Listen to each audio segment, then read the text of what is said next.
प्यारे बच्चों नमस्कारम। आज हम क्रिया के आगे पढ़ेंगे सहायक क्रिया। ठीक है, हमने क्रिया पढ़ लिया था, क्रिया के भेद पढ़े थे। ठीक है, क्रिया के भेद भी पढ़ लिए थे और क्रिया के भेद के बाद मतलब कर्म की दृष्टि से और संरचना की दृष्टि से हमने उसके भेद भी पढ़ लिए थे। अब हम देखेंगे सहायक क्रिया यानी कि हेल्पिंग वर्ब। सहायक क्रिया क्या होता है? किसी भी वाक्य में प्रयुक्त होकर उसके व्याकरणिक अर्थ के विषय में जानकारी देती है। ठीक है, इससे क्रिया के काल, वाच्य आदि का बोध होता है। काल और वाच्य, काल मीन्स समय, काल मीन्स क्या होता है? समय, जिसको इंग्लिश में कहते हैं टेंस। काल के बारे में बताते हैं, है ना, कि कब हुआ था, वो सहायक क्रिया से ही हमको पता चलती है। तो इसकी प्रमुख व्याकरणिक कोटियां क्या होती हैं? यानी कि काल और वाच्य। अब हम पढ़ेंगे सहायक क्रिया के अंतर्गत काल और वाच्य। तो सबसे पहले हम देखते हैं काल। अच्छा, इसके लिए लिख लेते हैं। एक तो हो गया काल और दूसरा हो गया वाच्य। अब हम देखते हैं पहले काल के बारे में। काल चक्र जो होता है वो निरंतर घूमता रहता है, यानी कि काल का अर्थ हुआ समय। क्योंकि समय क्या होता है? गतिशील होता है, और जो कुछ कल हो चुका है, मतलब कल बीता हुआ, वो आज नहीं होने वाला। और जो कुछ आज हो रहा है वो आने वाले समय में यानी कि आने वाले कल में नहीं होगा। यही चीज क्या कहलाती है? काल चक्र या समय चक्र कहलाता है, जो हमें यह बताता है कि कार्य हो चुका है या हो रहा है या आगे होगा। ठीक है, जैसे हम देखते हैं कि आज क्या है? सोमवार है। ठीक है, तो कल क्या था? कल रविवार था। ठीक है, आज सोमवार है। ठीक, और कल क्या होगा? कल क्या है? मंगलवार होगा। ठीक है, यही तो होगा। कल रविवार था, आज सोमवार है, कल मंगलवार होगा। ऐसे ही तो होता है ना? हम सब मेला देखने गए थे, आज हमारी छुट्टी है, बच्चे पटाखे जलाएंगे। तो इस तरह से चीजों में हम देख सकते हैं कि इससे क्या समय के बारे में पता चल रहा है कि कोई चीज कल क्या थी, आज क्या है और आगे क्या होगी। ठीक है, अब इस तरह से हम काल की क्या परिभाषा लिख सकते हैं? काल की परिभाषा लिख सकते हैं कि क्रिया के जिस रूप से उसके होने के समय, ठीक है, का बोध हो, उसे काल कहते हैं। काल कहते हैं। ठीक है, अब इस तरह से हमने देखा तो काल कितने प्रकार के हो गए? काल के भेद क्या हो गए? एक तो भूतकाल हो गया, क्योंकि कल हुआ था, बीत गया जो दिन। एक वर्तमान काल हुआ जो आज हो रहा है, और एक हुआ भविष्यत काल जो आगे होगा। ठीक है, तो चलिए अब हम इसको देख लेते हैं, काल के भेद। काल के भेद, काल के तीन भेद हैं, इसके बारे में हम पढ़ेंगे। ठीक है, ये हो गया। हाँ, पहला भूतकाल, भूतकाल। फिर वर्तमान काल, वर्तमान काल, भूतकाल मीन्स पास्ट टेंस और ये प्रेजेंट टेंस। और भविष्यत काल यानी कि फ्यूचर टेंस, भविष्यत काल। क्लियर? भूतकाल के भी और पार्ट होते हैं। कितने होते हैं देखते हैं। सामान्य भूत, ठीक है, सामान्य भूत। दूसरा होता है आसन्न भूत। तीसरा अपूर्ण भूत। चौथा पूर्ण भूत। पांचवा संदिग्ध भूत। और छठवां हेतु हेतु मद भूत। ठीक है, ये हो गए भूतकाल के 6 पार्ट। वर्तमान काल के सामान्य वर्तमान। ठीक है, दूसरा होता है अपूर्ण वर्तमान वर्तमान। तीसरा है संदिग्ध वर्तमान। ठीक है, इसके 3 है। इसका है भविष्यकाल का सामान्य भविष्यकाल। ठीक है, भविष्य काल। नेक्स्ट है संभाव्य, यानी संभावना व्यक्त हो रही है कि हो सकता है ऐसा हो, भविष्य काल। ठीक है, इस तरह से समझ आ गया। भूतकाल के 6, वर्तमान के 3, भविष्य के 2।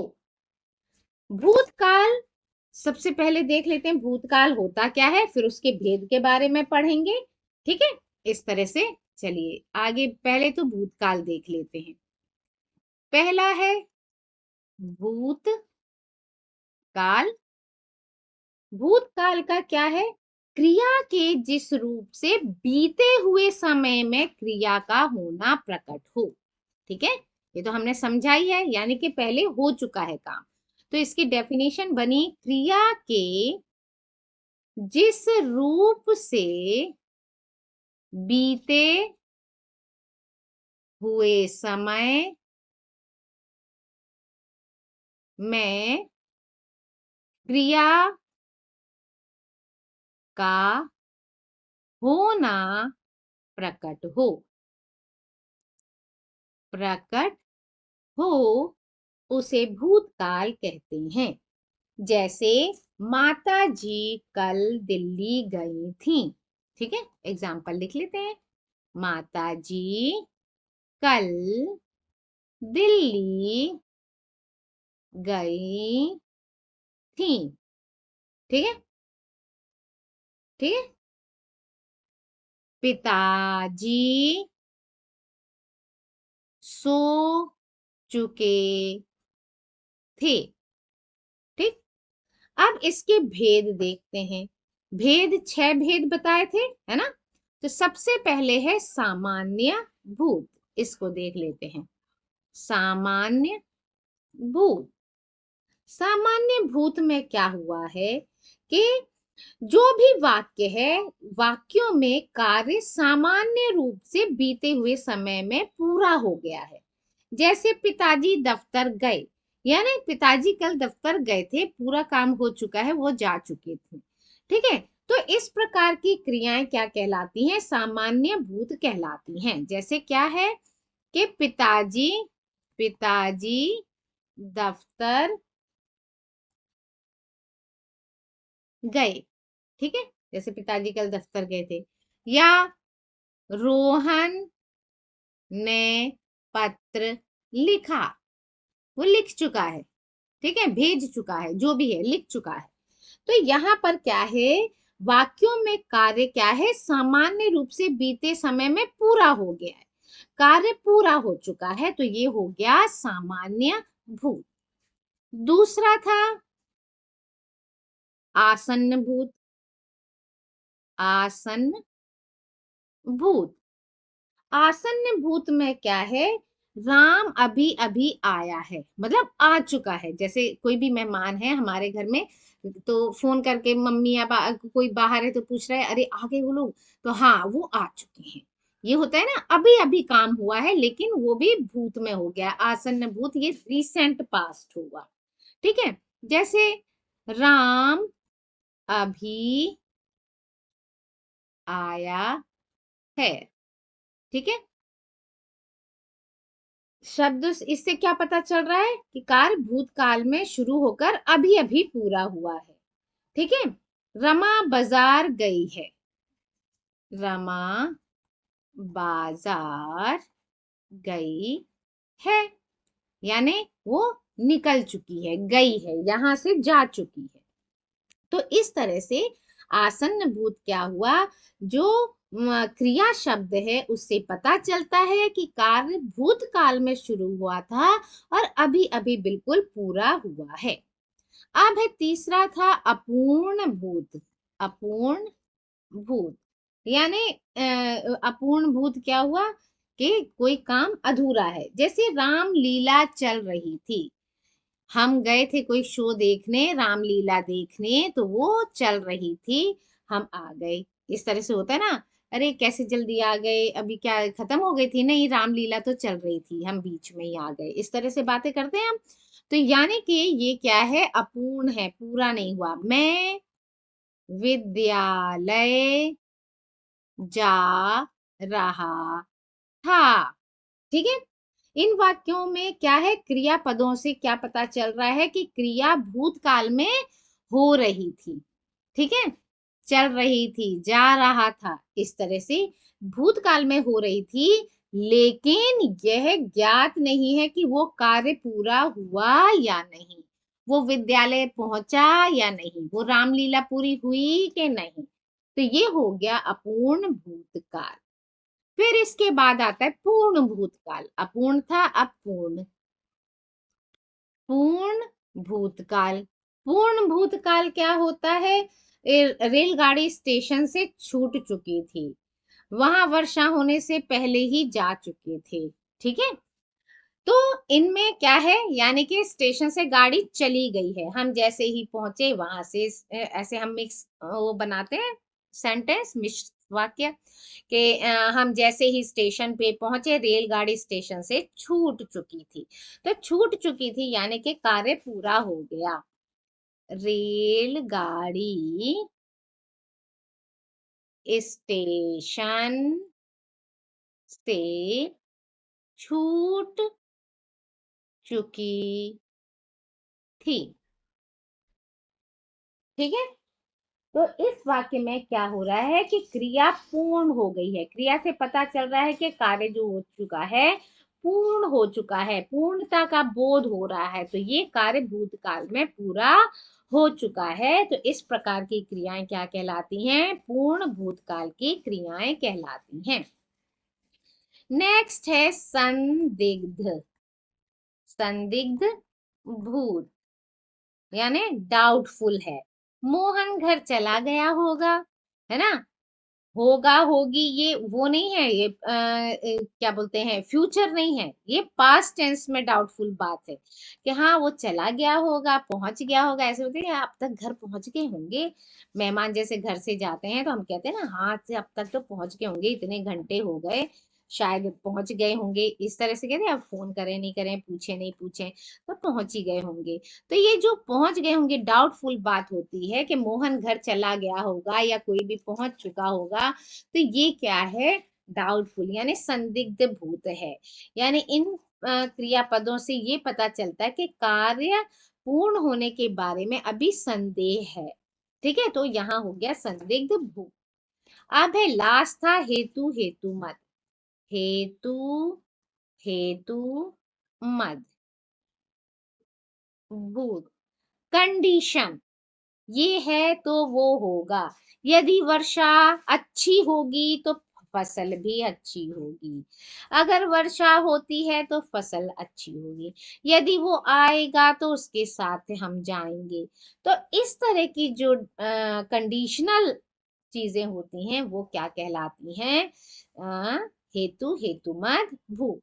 ठीक है, जैसे यदि वर्षा होती तो फसल अच्छी होती। ठीक है, वर्षा के ऊपर डिपेंड है, कंडीशन है। ठीक है, तो इनसे पता चल रहा है कि जो क्रिया में भूतकाल में होने का संकेत मिल रहा है, किंतु क्रियाएं हो नहीं पाई।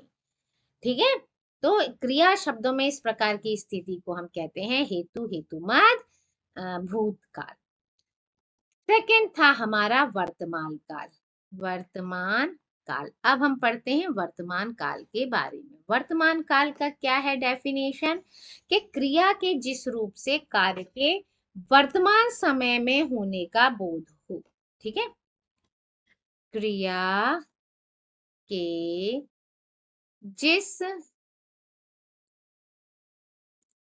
रूप से कार्य के वर्तमान समय में होने का बोध हो, उसे वर्तमान काल कहते हैं। जैसे राधा चित्र बना रही है। ठीक है, अमन पढ़ रहा है। ठीक है, तो इन वाक्यों से क्या पता चल रहा है कि जो क्रियाएं हैं, जो कार्य है, कार्य के वर्तमान समय में होने का बोध करा रही हैं ये क्रियाएं जो हैं। तो ये सभी वाक्य क्या हैं, वर्तमान काल के उदाहरण हैं। अब इनके भेद, भेद में सबसे पहला था सामान्य वर्तमान।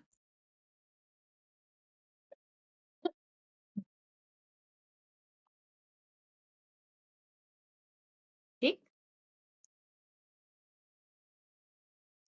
सामान्य वर्तमान, जैसे सामान्य भूत था, ठीक उसी तरह से कि काम हो रहा है प्रेजेंट टेंस में। जैसे मैं विद्यालय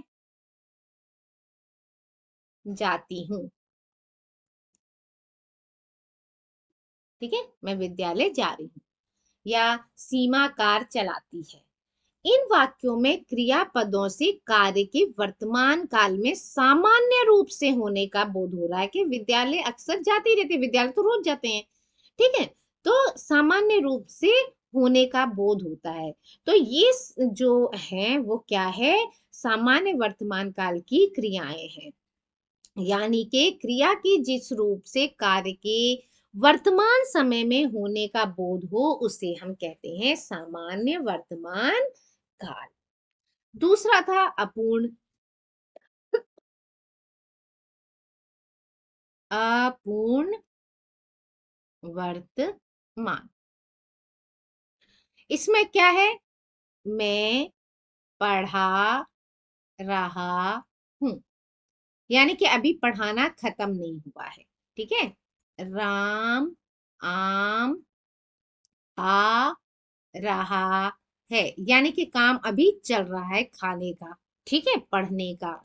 तो ये जो क्रिया पदों से ज्ञात हो रहा है कि क्रिया अभी क्या है, पूरी नहीं हुई है, खाने का काम, पढ़ने का काम अभी भी चल रहा है। तो यहाँ हो गया अपूर्ण वर्तमान काल।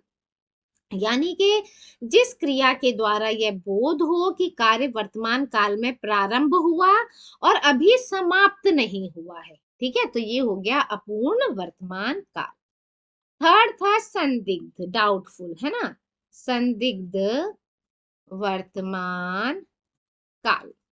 संदिग्ध वर्तमान में क्या है, लड़के खेलने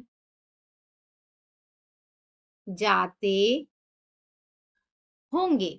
ठीक है, ये फ्यूचर नहीं है, ये संदिग्ध वर्तमान है। अभी भी हम चल रहा है काम, कि हाँ हो सकता है वो चले गए होंगे खेलने।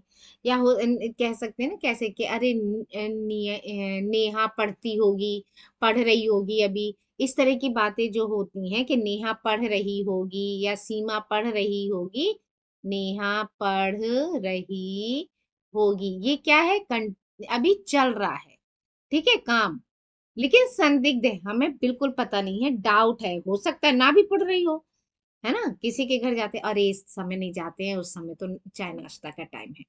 अच्छा ये नहीं करते अरे इस समय तो वो ऑफिस से वापस नहीं आए होंगे।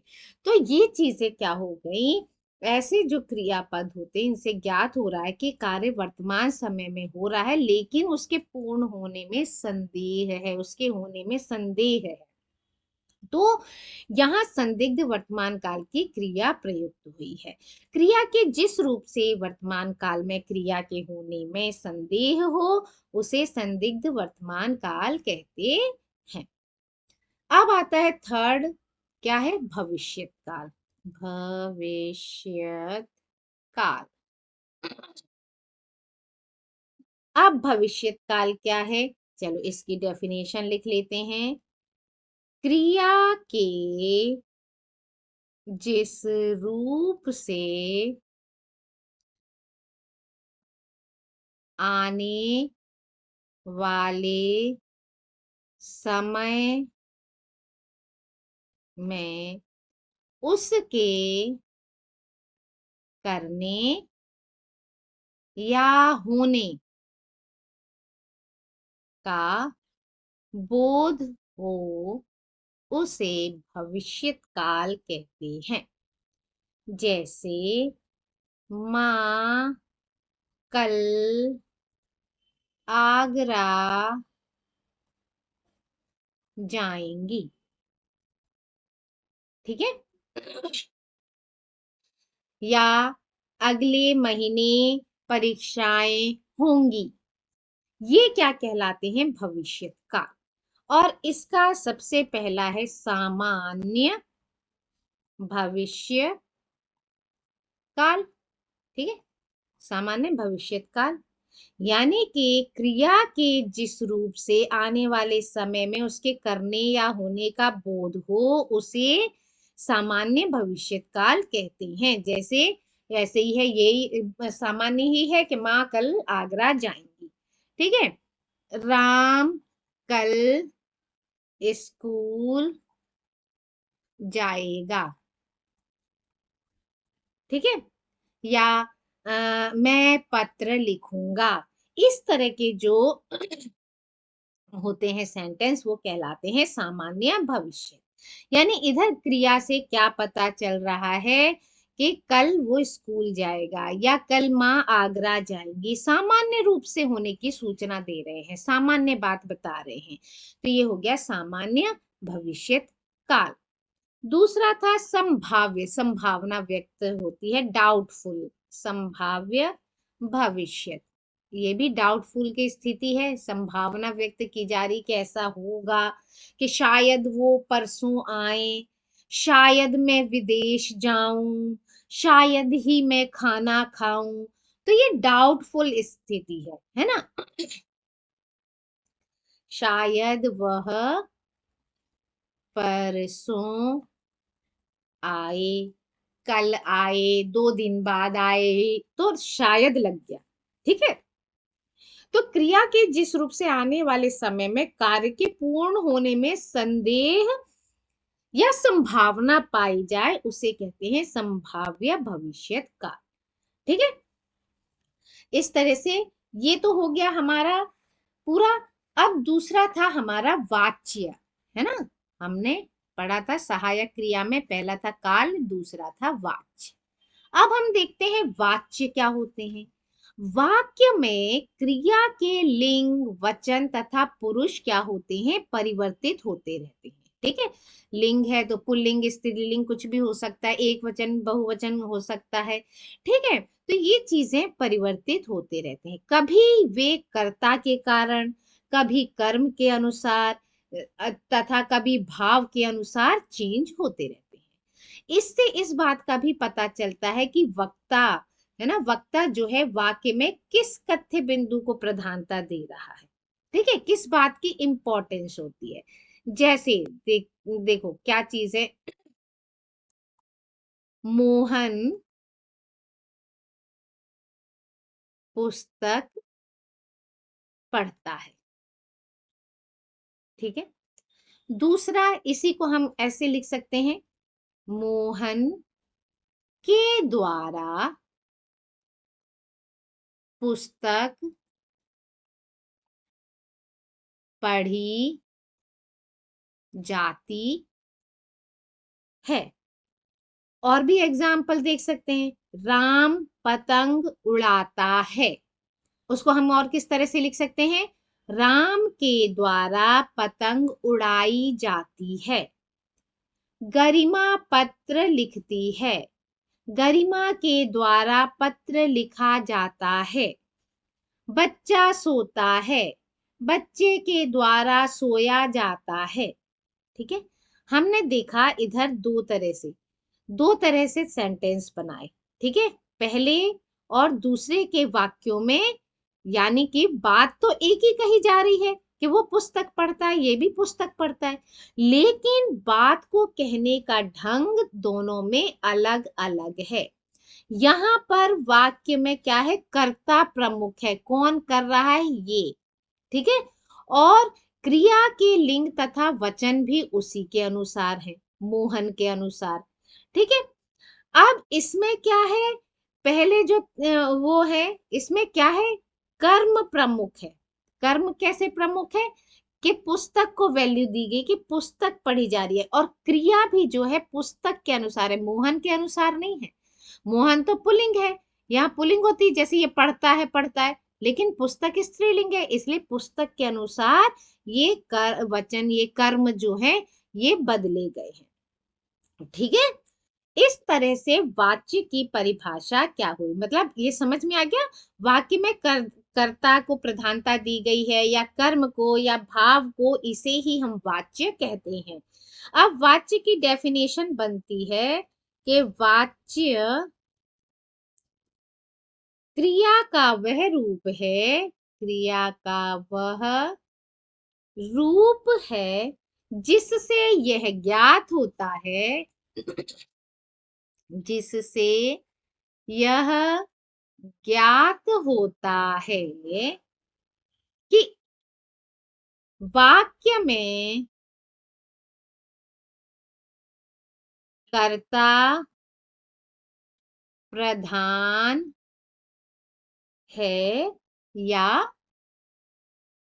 कर्म अथवा भाव। ठीक है, इनमें क्या प्रधान है। ठीक है, और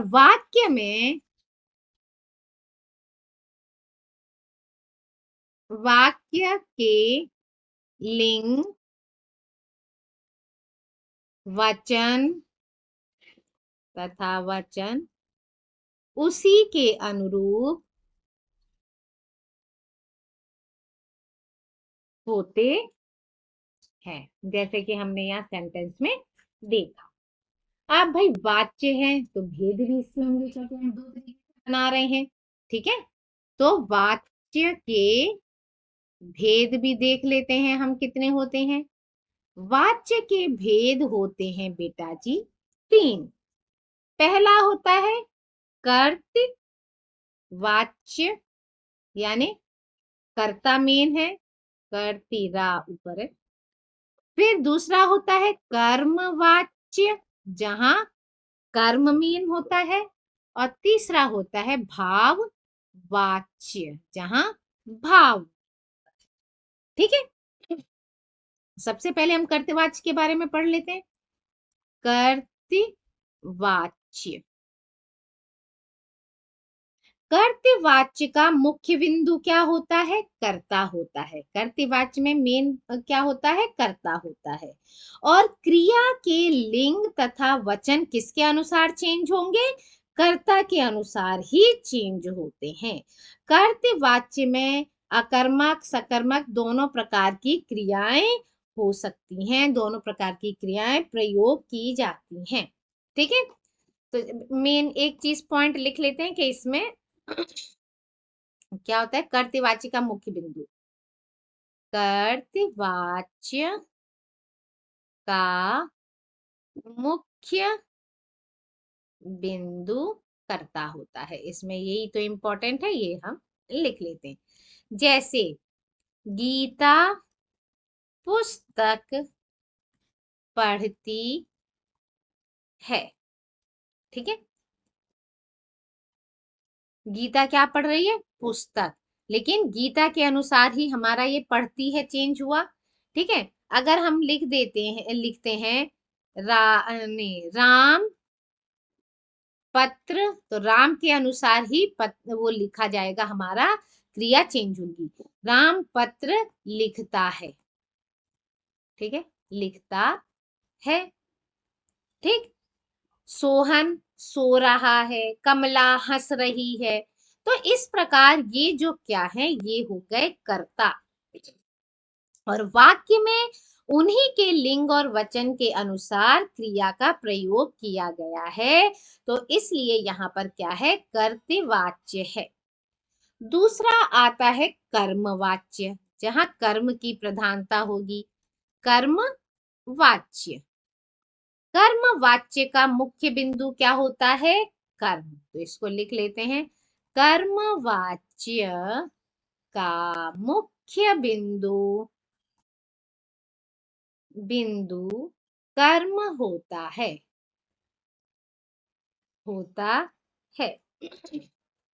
और क्रिया के लिंग और वचन इसी कर्म के अनुसार बदलेंगे। कर्म जिस तरह का होगा वैसे ही, जैसे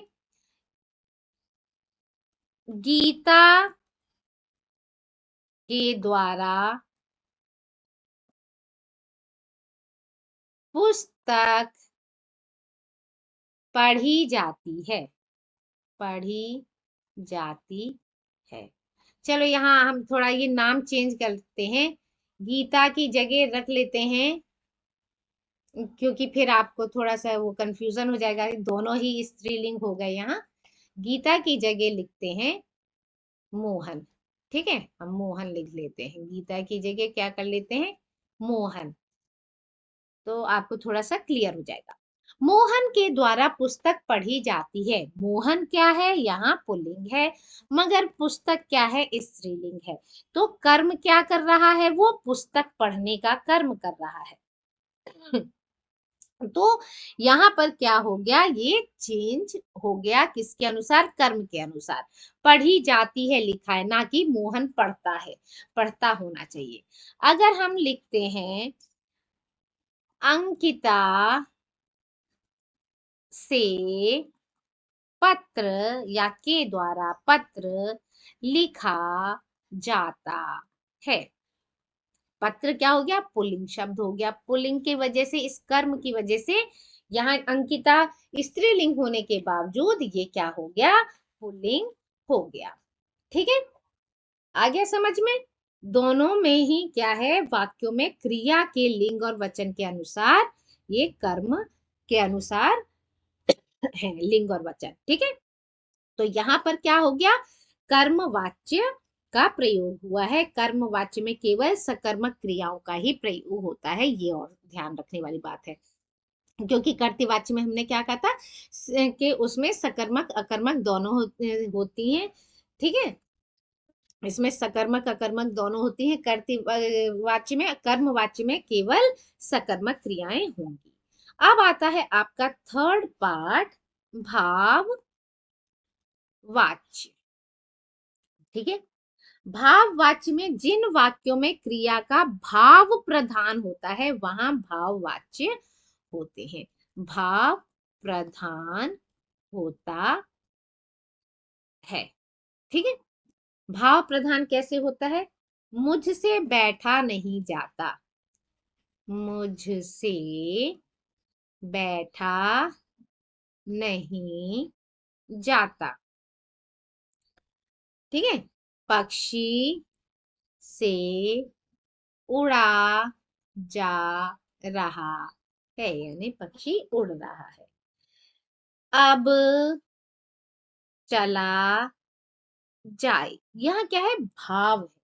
इन सभी वाक्यों में भावों की प्रधानता है, तो ये भाव प्रधान हो गए।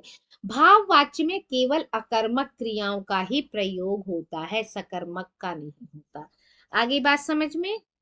अब हम सीखते हैं वाच्य परिवर्तन कैसे करते हैं, मतलब कर्तृवाच्य से कर्मवाच्य में, कर्तृवाच्य से भाववाच्य में कैसे हम चेंज करेंगे। ठीक है, क्योंकि चेंज करने को आता है वाच्य परिवर्तन। कर्तृवाच्य से पहले हम देखते हैं कर्तृवाच्य से कर्मवाच्य में। ठीक है, वैसे भी हम पहले कर चुके हैं इसको, हम और देख लेते हैं एक दो एग्जाम्पल। वाक्य में कर्तृवाच्य से कर्मवाच्य में बदलने के लिए क्या क्या बातों का ध्यान रखना पड़ता है? सबसे पहली बात, कर्ता के बाद के द्वारा या द्वारा या से, इस तरह से हम जोड़ते हैं। ठीक है, पहली बात क्या है, कर्ता के बाद क्या आता है? के द्वारा, है ना, या द्वारा या से, इस तरह के शब्द आते हैं। ठीक है, आते हैं या जोड़ते हैं हम।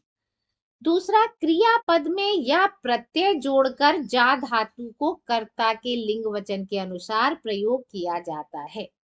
जैसे पढ़ाया, पढ़ाया जाता है ना, इस तरह से हमने देखा था। अभी क्या है, लिखा जाता है, पढ़ा जाता है।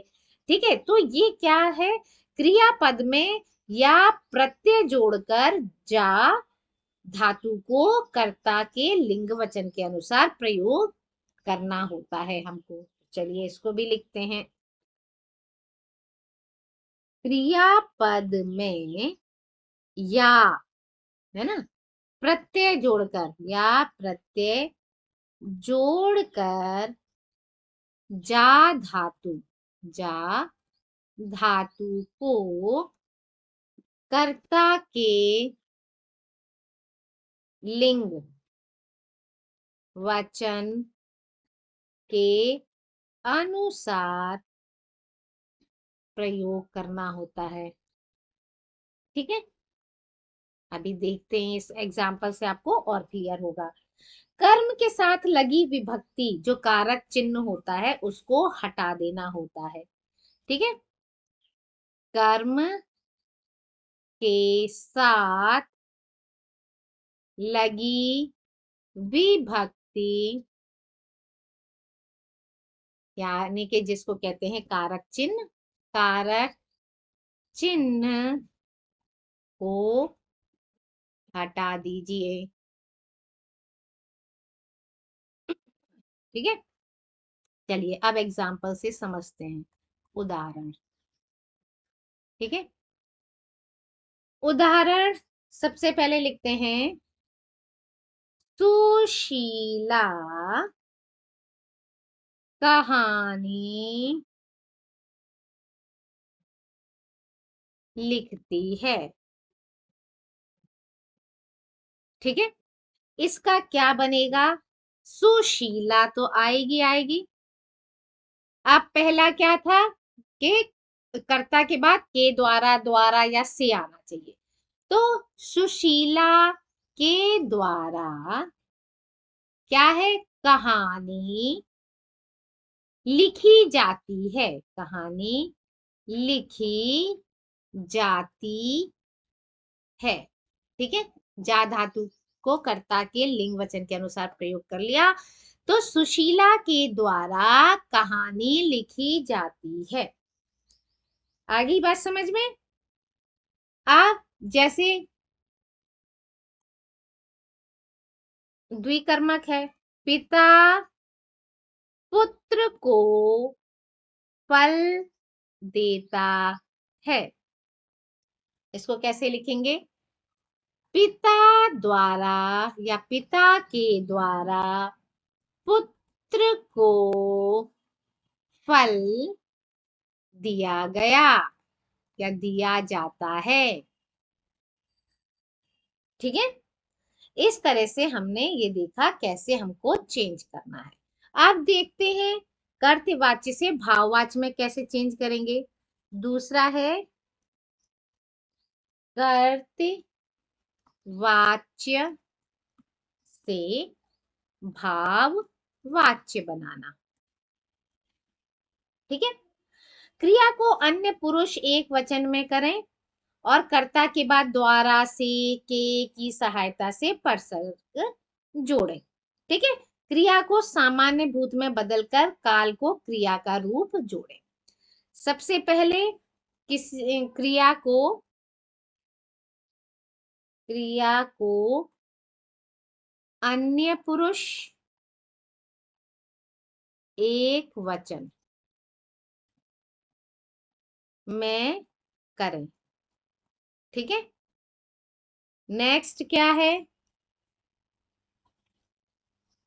कर्ता के बाद द्वारा, से, के, की, ये सहायता, इनकी सहायता से परसर्ग जोड़ें। ठीक है, नेक्स्ट पॉइंट क्या है? क्रिया को सामान्य भूत में बदलकर, सामान्य भूत में बदलकर काल की क्रिया का रूप जोड़ें। क्लियर? चलिए अभी एग्जाम्पल देखेंगे तो बिल्कुल क्लियर हो जाएगा। जैसे उदाहरण, बच्चा रोता है। ठीक है, बच्चा रोता है। पहले तो हम बच्चा लिखेंगे, कर्म तो ये कर्ता तो लिखना ही है, बच्चा। अब इसके बाद कर्ता के बाद क्या करना है? द्वारा, से, के, की, ये जोड़ना है। तो बच्चा से रोया जाता है, रोया जाता है, या बच्चा के द्वारा रोया जाता है। इस तरह से आप चेंज कर सकते हैं। श्याम हंसता है, श्याम से हंसा जाता है। ठीक है, अब चलो, जैसे ये भी तो था, एक सेंटेंस देखा था। अब चलो, इसका क्या लिखेंगे? इसमें बीच में नहीं आएगा कुछ। अब चला जाए, क्योंकि ये भी देखना जरूरी था। ठीक है, तो इस तरह से हम कन्वर्ट कर सकते हैं।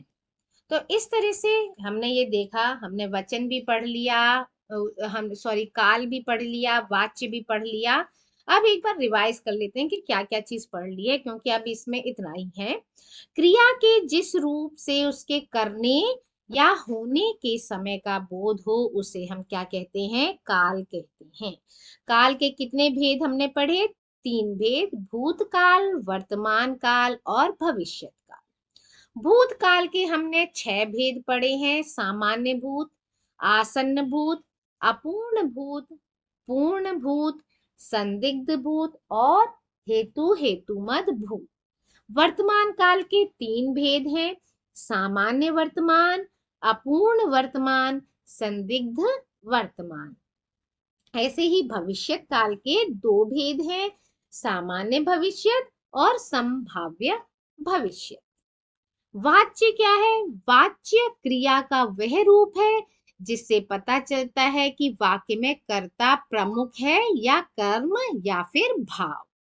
ठीक है, तो इस दृष्टि से वाच्य के 3 भेद हैं: कर्तृवाच्य, कर्मवाच्य, भाववाच्य। कर्तृवाच्य का मुख्य बिंदु कर्ता होता है, क्रिया के लिंग वचन उसी के अनुसार होते हैं। कर्मवाच्य का मुख्य बिंदु कर्म होता है, क्रिया के लिंग वचन उसी के अनुसार होते हैं। भाववाच्य में भाव प्रधान होता है। कर्तवाच्य में अकर्मक और सकर्मक दोनों प्रकार की क्रियाओं का प्रयोग होता है, लेकिन कर्मवाच्य में केवल सकर्मक क्रियाओं का प्रयोग होता है और भाववाच्य में केवल अकर्मक क्रियाओं का प्रयोग होता है। इस तरह से ये सारी चीजें आप ध्यान रखेंगे तो आप सारी ये इन चीजों को समझ पाने में समर्थ होंगे, है ना? आप समझ लोगे और ये सेंटेंस चेंज भी कर लोगे। ठीक है, तो इस तरह से हमारा विकारी शब्दों का चैप्टर यहाँ होता है पूरा। अब देखेंगे अविकारी शब्द के बारे में आगे हम पढ़ेंगे। ठीक है, तो तब तक के लिए thank you. Like share and subscribe my channel.